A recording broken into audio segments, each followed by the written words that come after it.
देख रहे हैं वहां पे कि उसका गुरु भी आया, पत्थर की पूजा करने लग गया कबीर साहब की। उसके बाद चेले को थाली पकड़ा दी, चेला भी थाली घुमा रहा है।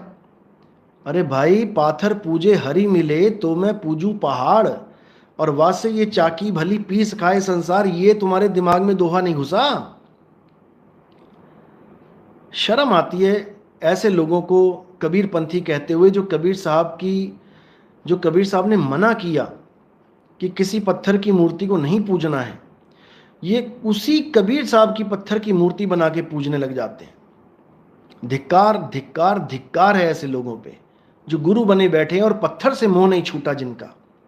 बात करते हैं परमपिता परमात्मा की और पत्थर से मोह नहीं छूट रहा है, पत्थर से डर नहीं खत्म हो रहा है, क्या बनेगा? तो ऐसे लोग पत्थरों में ही जन्म लेंगे। जिनकी आस्था पत्थर से जुड़ गई वो पत्थरों में ही जन्म लेंगे, किसी पहाड़ में बैठ जाएंगे कीड़ा मकोड़ा बन के। तो भाई, इन 5 तत्वों में से किसी भी तत्व पे भाव नहीं जुड़ना चाहिए। भक्ति भाव केवल आत्मदेव से जुड़ना चाहिए। जब तक ये तुम्हारे दिमाग में बात नहीं बैठेगी तब तक तुम्हारा कल्याण होने से रहा। भौतिक दुनिया पंच भौतिक तत्वों से अलग करके निहि तत्व आत्म सत्ता से जोड़ता है। गुरु का काम ही यही है। से नहीं जोड़ पाता, कहीं और ही लगवा देता है, वो किसी काम का नहीं। पहले तो उसको यही ज्ञान नहीं है कि आत्मा है कहाँ, क्योंकि आत्म तत्व बोल देना और आत्म तत्व जान लेना, ये जमीन परमात्मा बोल देना और परमात्मा को जान लेना, इसमें जमीन आसमान का अंतर है। परमात्मा बोलने वाले लाखों बैठे हैं यूट्यूब पे, एक से एक धुरंधर बैठे हुए हैं परमात्मा परमात्मा बोलने वाले। लेकिन परमात्मा कोई बोलने की चीज नहीं है कि मैंने बोल दिया परमात्मा। अगर परमात्मा जैसी कोई चीज अलग होती तो वो कब का आके सबको पार कर देता। भक्ति वक्ति करने की जरूरत ही नहीं है। कबीर साहब भी यहां पे आते हैं तो भक्ति बीज दे के जाते हैं, तुम्हें रोपण करके जाते हैं बीज। उसके बाद तुमने भक्ति करके उसको वृक्ष बनाना होता है। समझो इस बात को। और भक्ति क्या है? भक्ति कोई पत्थर के आगे थाली घुमाना, मंत्रों के जाप करना, कोई राम राम राम, कोई श्याम श्याम श्याम, कोई अल्लाहु अल्लाहु, कोई वाहेगुरु वाहेगुरु, ये भक्ति नहीं है भाई, ये भक्ति नहीं है। फिर समझ लो, भक्ति का नाम लगा दिया इसमें आगे, लेकिन भक्ति नहीं है। ये जप है, जप। भक्ति क्या है? भग से भागे भगत कहावे, और जग से भागे साधु, भग और जग दोनों से भागे ताकर नाम अगादू।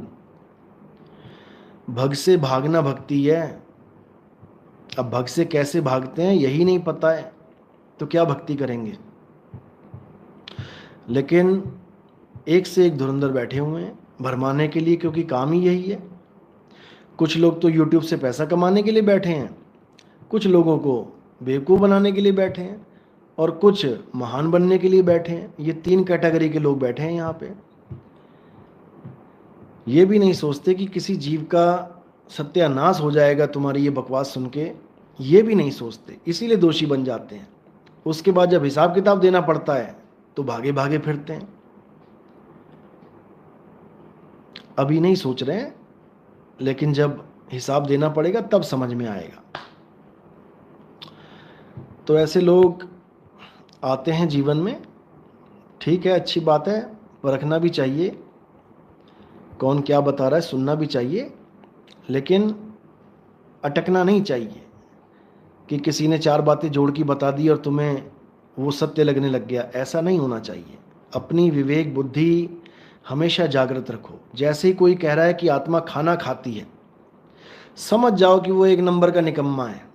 निकम्मा यानी कि किसी काम का नहीं है, तुम्हारे किसी काम का नहीं है, किसी भी काम का नहीं है। एक तो कह देगा कि आत्मा की मौत हो गई गोली लग के। अब बताओ, अब उसकी तुम सच मान लोगे कि आत्मा को गोली लग गई, मर गई, तो तुमसे बड़ा बेवकूफ़ कोई नहीं है। उसने तो अपनी बुद्धि विवेक का परिचय दे दिया ये बोल के कि आत्मा खाना खाती है। खाना उसकी ज़रूरत है जो बिना खाने के मर जाता है। अगर आपको अमरता का वरदान मिल जाए तो मेरे भाई आपको खाने की ज़रूरत नहीं है। ये खाना नाम की चीज़ दुनिया से ख़त्म हो जाएगी। थोड़ा बुद्धि तो लगाओ, थोड़ा विवेक तो लगाओ। खाने की ज़रूरत उसे पड़ती है जिसको भूख लगती है, और भूख उसे लगती है जिसके अंदर पंचभौतिक विकार होते हैं। आत्मा में पंचभौतिक विकार नहीं होते। कब समझोगे, कब दिमाग में जाएगी ये?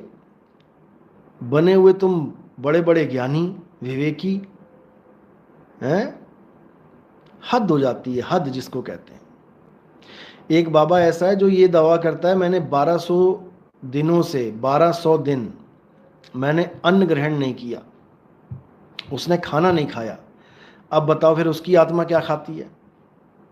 तुम्हारी तो खूब दाल कचौड़ी चावल आलू भिंडी गोभी सब खा रही है तुम्हारी आत्मा, उसकी तो वो भी नहीं खा रही है।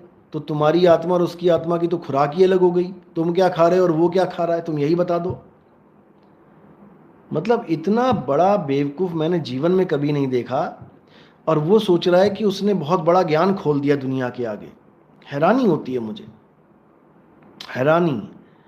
यानी जो कबीर साहब ने हमें सिद्धांत बताया है कि आत्मा अजर अमर अविनाशी है, आत्मा निहितत्व है, आत्मा विकार रहित है। मैं जीव की बात नहीं कर रहा हूँ। लोग आत्मा को जीव समझ बैठते हैं, दिक्कत तब आती है जब मैं कहूँगा जीव आत्मा, तब समझना कि मैं जीव की बात कर रहा हूँ। अगर मैं आत्मा की बात करता हूँ तो मैं शुद्ध चैतन्य स्वरूप, जिसको परम स्वरूप कहते हैं, जिसको परम पद कहते हैं, जिसको परम आत्मा कहते हैं, मैं उसकी बात कर रहा हूँ। आत्मा और परमात्मा ये भले कहने में दो अलग अलग वर्ड हैं, लेकिन जब आप इनको जानोगे अच्छे से तो आपको समझ में आएगा कि ये एक ही हैं, एक ही हैं ये।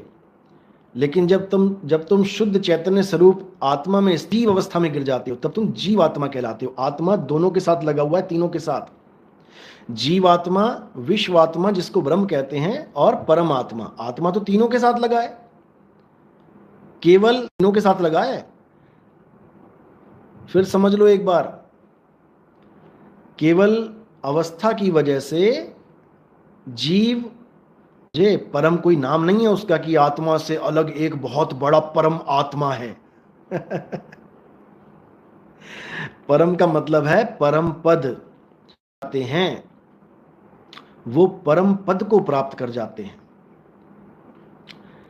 समझो बात को, क्योंकि ये जीवन बहुत अनमोल है। ऐसे निकम्मों के पीछे अगर ये जीवन लगा दिया और चले गए ना 84 में, तो फिर सिर पे हाथ रख के रोओगे और सोचोगे कि कहाँ चक्कर में पड़ गया मैं इसके। अच्छा खासा मैं सत्य को जान रहा था, कहाँ मैं शब्दों के चक्कर में पड़ गया। परम आत्मा कोई अलग से सत्ता नहीं है। फिर समझ लो, आत्म स्वरूप जो तुम्हारा है वही तुम्हारी परम सत्ता है, और जीव स्वरूप में जो तुम अभी बैठे हुए हो ये तुम्हारी निम्न अवस्था है। इसमें तुम धक्के खा रहे हो। जीव चल अवस्था में धक्के खा रहा है, जीव खा रहा है। जग में जीव अनंत न जाने पीव को, जीव पीव शिव। 1000 बार मैंने समझाया, तुम्हारी बुद्धि में अभी भी नहीं गया तो तुम सच में 84 के ही हकदार हो। तुम एक बार 84 का चक्कर लगा के ही आ जाओ। तब तुम्हारे समझ में आएगा कि ये शिव क्या है, जीव क्या है, पीव क्या है।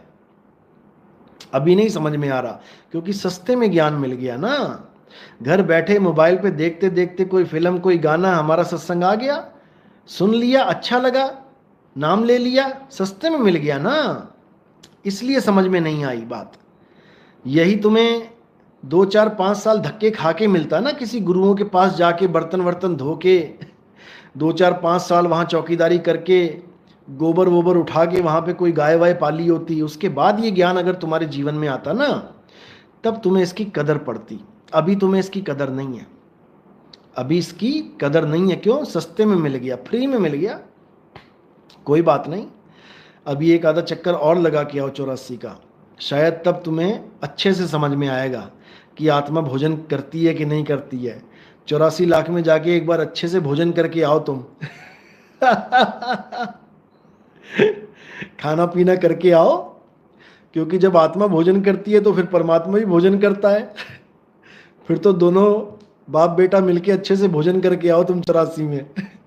क्योंकि जो खुद भोजन कर रहा है तो उसका पिता भी भोजन ही कर रहा होगा भाई, और बिना पिता के तो तुम जा ही नहीं सकते कहीं।